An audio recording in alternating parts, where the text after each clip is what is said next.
our own personal feelings on the matter as more important than what is best for the animal himself or herself. Meet Marius. Marius is a perfectly healthy 2-year-old giraffe at the Copenhagen Zoo. Oh, excuse me, sorry.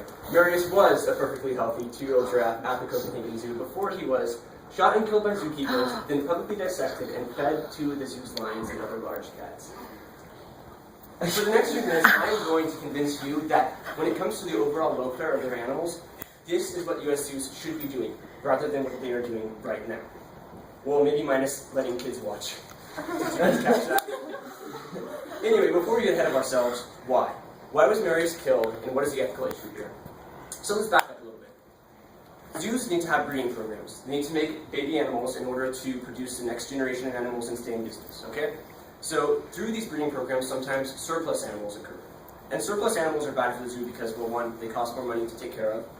2, sometimes the animals' genes are too similar to others in their exhibit, which could result in inbreeding, which is obviously bad. And so there's a surplus, and it's bad. So what do we do with it? Well, surely killing the animal is a bit extreme, right? Why can't we say send them to another zoo? Well, ideally, yes, this would happen, but sometimes other zoos don't have them themselves. Okay, well, why don't we just release them back into the wild? That sounds like a good idea, right? Well, these guys have shown us just how effective that is. Zoo animals are not acquainted with the wild. Many of them have spent their whole lives in captivity and, frankly, would starve to death if they were released. So this whole issue largely boils down to contraception versus euthanasia, or for the case of this presentation, most US zoos versus most European zoos. So let's do the European case first. So most zoos around the world guarantee their animals food, shelter, roaming space. Who are we kidding? So most zoos believe that these things are important to their animals, and if they are providing them, then they are doing an adequate job in caring for their animals.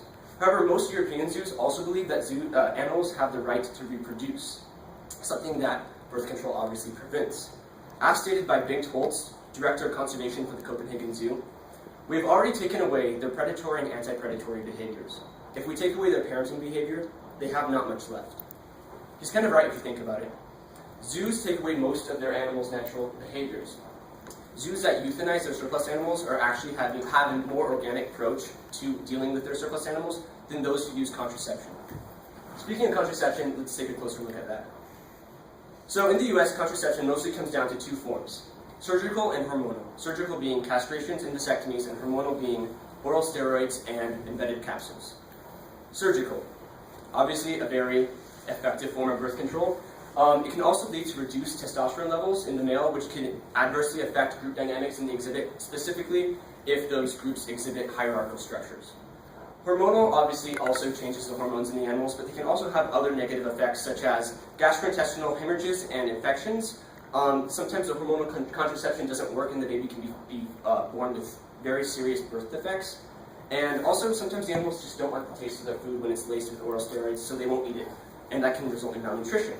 So these are a few specific reasons why contraception is bad for animals, but it really boils down to it's unnatural. When an animal's hormones are suppressed, when his parenting instinct is destroyed, what is it left with? Really.